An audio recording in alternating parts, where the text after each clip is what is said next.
if you ever think that you can't go to church or pray because of some things in your life that you need to get in order first, or maybe you think that you're not worthy to get closer to God because of things you do, well, this is the video for you. Hey guys, I'm back.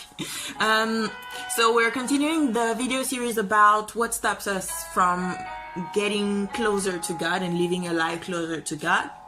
And this video series is almost over, so if you haven't seen the other videos and you want to, just check out the Facebook page Godly Life and Boring, my channel, what's that again, Shepherd D on YouTube for people who prefer YouTube, and Shepherd D on TikTok for people who like TikTok. Take your pick. Okay, let's get into it. So I invited someone once to a youth group event at church. And for those who don't know what that is, it's like a gathering of people where we just basically hang out, maybe get something to eat, play games, pray, worship. It varies from one group to the other, but basically it's the same thing.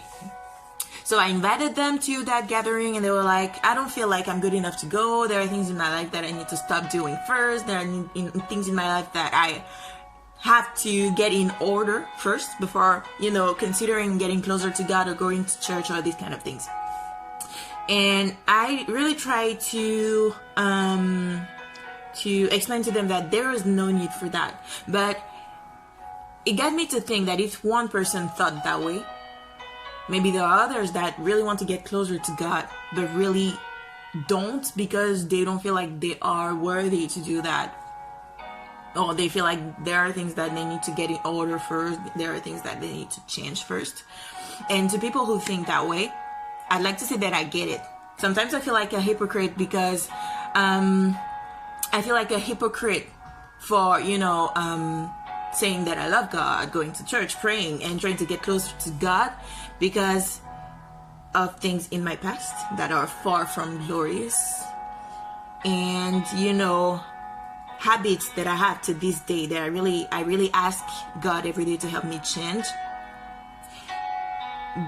But that's the gist of it, I ask God to help me change. The love of God was never depending on you doing things. It was given. It was never about deserving. You just have to accept it. So for people who think that way, let this be your first lesson. People who go to church, people who pray, people who say they love God are just human like you. They are not perfect like you. The only thing they're better at than you is knowing that God is love and that God's grace never runs out. They know to come back to God whatever they do, and secondly, if you're going to wait to get things in order before coming to God, what if it takes you like 20 years? Are you going to not be close to God for 20 years? Think about it. And anyone who has a relationship with God will tell you this: God's presence changes you.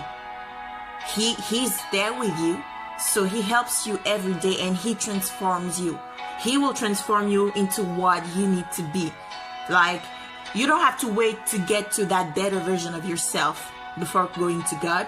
You just need to go to God and He will help transform you. If you think that you cannot get close to God because of that, quit thinking that way. You are no less worthy of getting closer to God than anyone. You don't have to wait. He can transform you. And God's love is undeserving. You don't have to earn it. You don't have to work for it. He never meant for us to work for it. It was given. You just have to accept it. So I hope this finds its way into your head, into your heart. You don't need to work for it. You don't need to wait for things to happen before going to God. Just go to God. He is waiting for you to come to Him. So that's all for today.